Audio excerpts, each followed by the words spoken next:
Pelacur. Seringkali jika mendengar kata pelacur, banyak orang yang kemudian berpikir negatif, sebab profesi tersebut di kalangan masyarakat dianggap perbuatan yang menyimpang dan bertentangan dengan nilai norma agama dan budaya. Namun nyatanya, ternyata ada seorang perempuan yang berprofesi sebagai pelacur di zamannya, yang melahirkan sosok seorang nabi. Siapakah perempuan beruntung yang dikehendaki Allah Subhanahu wa Ta'ala, yang dipilih menjadi ibu dari kekasih Allah tersebut? Ibnu Qudamah, seorang imam, ahli fikih dan zuhud, menceritakan kisah tentang wanita Bani Israel yang melahirkan 7 nabi.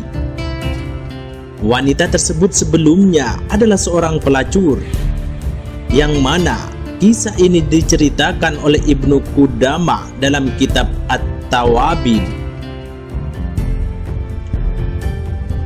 Para ulama besar bidang tafsir seperti Ibnul Jauzi dan Ibnu Katsir, Ibnu Qudamah adalah seorang imam dalam bidang tafsir, fikih, hadis, dan seni.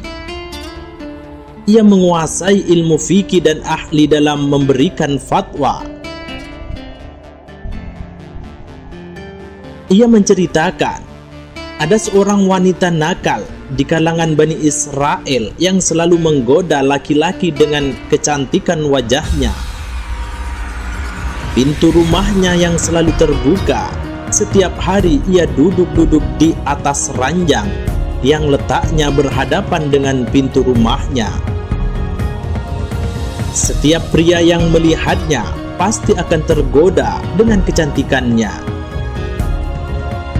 Wanita itu membuka kesempatan kepada siapa saja yang ingin bersenang-senang bersamanya dengan membayar 100 dinar. Pada suatu hari, ada seorang pemuda abid atau ahli ibadah yang lewat depan rumah wanita itu. Begitu melihat wanita itu, ia pun tergoda. Sebagai seorang abid, ia lantas berdoa kepada Allah Subhanahu wa Ta'ala supaya menghilangkan hawa nafsunya dari hatinya. Namun, hal itu tak kunjung hilang. Pemuda ahli ibadah itu pun menuruti hawa nafsunya, yang akhirnya ia bekerja keras mengumpulkan uang agar bisa bersenang-senang dengan wanita tersebut.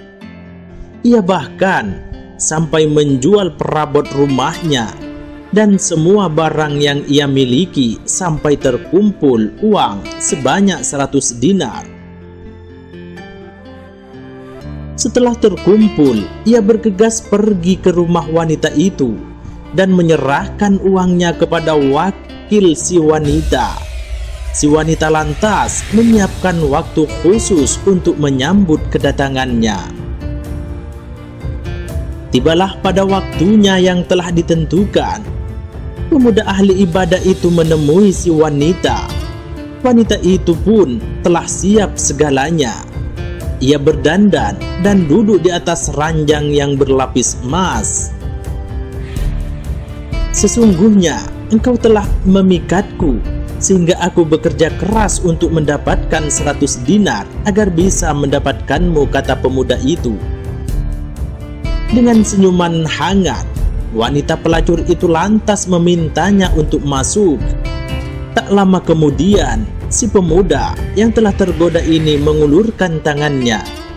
Namun, Allah Subhanahu wa Ta'ala menurunkan rahmatnya dari berkah ibadah serta tobat yang dilakukan pemuda itu. Sungguh Allah melihat perbuatan ini dan melebur semua amalmu, kata pemuda itu dalam hatinya. Seketika ia teringat akan menemui Tuhannya dan berdiri di hadapannya. Ia lantas dilanda ketakutan yang luar biasa. Tubuhnya gemetar dan raut wajahnya berubah. Biarkan aku keluar dari sini dan 100 dinar ini milikmu, ucap laki-laki itu. Melihat keadaan yang aneh ini, si wanita bertanya, "Apa yang terjadi denganmu? Bukankah engkau kumpulkan uang itu untuk bisa bersenang-senang denganku? Tetapi ketika sudah tercapai apa yang engkau inginkan, engkau tinggalkan begitu saja. Aku takut kepada Allah.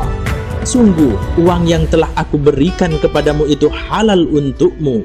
Tolong izinkan aku keluar," ucap sang laki-laki. Melihat keadaan yang aneh ini, si wanita bertanya,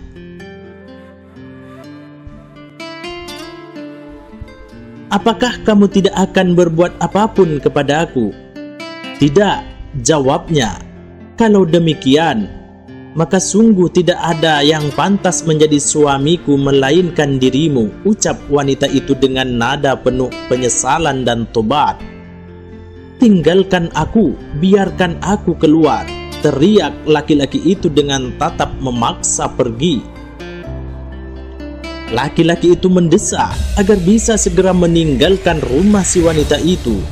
Namun, wanita itu tidak mengizinkan hingga laki-laki itu mau menjadikannya istri. Singkat cerita, akhirnya laki-laki itu pun pergi meninggalkan rumah wanita itu dengan penuh penyesalan. Sebelum pergi, ia sempat memberitahu nama dan rumahnya. Sejak ditinggal oleh pemuda ahli ibadah itu, si wanita diselimuti rasa takut karena mendapatkan berkah dari sang pemuda. Ia selalu berkata dalam hatinya, "Ini adalah dosa yang pertama kali yang dilakukannya," dan ia sangat merasa takut, sedangkan aku telah melakukan dosa ini selama 1 tahun.